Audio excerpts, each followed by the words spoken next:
বাংলাদেশের ইতিহাসে একটা গৌরব উজ্জ্বল অধ্যায়ের সূচনা হলো। The glorious chapter of Bangladesh started to roll. এবং এই রায়ের মাধ্যমে নির্বাহী বিভাগের করায়ত্ত এবং রাজনৈতিক প্রভাব থেকে আমাদের অধস্তন বিচার বিভাগ মুক্তি পেল।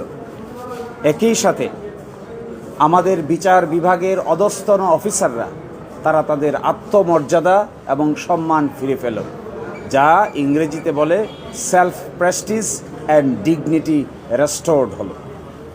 আজকে এই রায়ের মাধ্যমে মূলত সংবিধানের 116 অনুচ্ছেদ, যা নাকি অরিজিনাল সংবিধানে ছিল, তা পুনরুজ্জীবিত করা হলো। সেখানে ছিল যে অধস্তন আদালতের বিচারকদের শৃঙ্খলা, বদলি, ছুটি সব কিছু ন্যস্ত থাকবে সুপ্রিম কোর্টের উপরে, মাঝখানে চলে গিয়েছিল রাষ্ট্রপতির উপরে। আজকের এই রায়ের মাধ্যমে পুনরায় সুপ্রিম কোর্টের উপর ন্যস্ত করা হলো।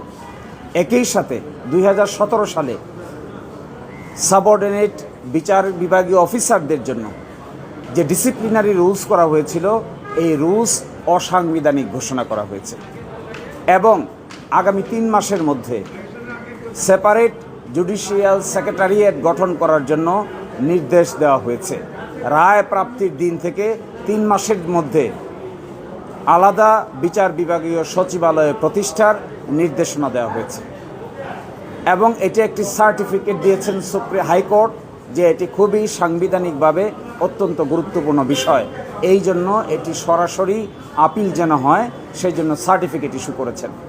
আমি মনে করি এই যে বিচার বিভাগের স্বাধীনভাবে কাজ করার এবং মাথা উঁচু করার দাঁড়াবার যে ইতিহাস, এটি বাংলাদেশের জন্য একটি গৌরব উজ্জ্বল নতুন যাত্রা।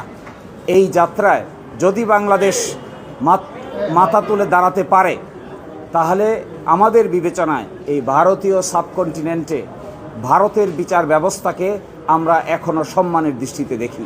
যদি আমাদের বিচার বিভাগ এই রায়ের পরে মাথা উঁচু করে দাঁড়াতে পারে, তাহলে আমাদেরকেও এই ভারতীয় উপমহাদেশে একটি নতুন বিচারিক সিস্টেমের ক্ষেত্রে গুরুত্বের দৃষ্টিতে দেখা হবে এবং এরই মাধ্যমে বাংলাদেশের বিচার ব্যবস্থার যে অনিশ্চয়তা আছে, যে ইনফ্লুয়েন্স আছে, যে প্রভাব আছে, যে সরকার যখন ক্ষমতায় আসে তখনই নিম্ন আদালতকে প্রভাবিত করতে চায়।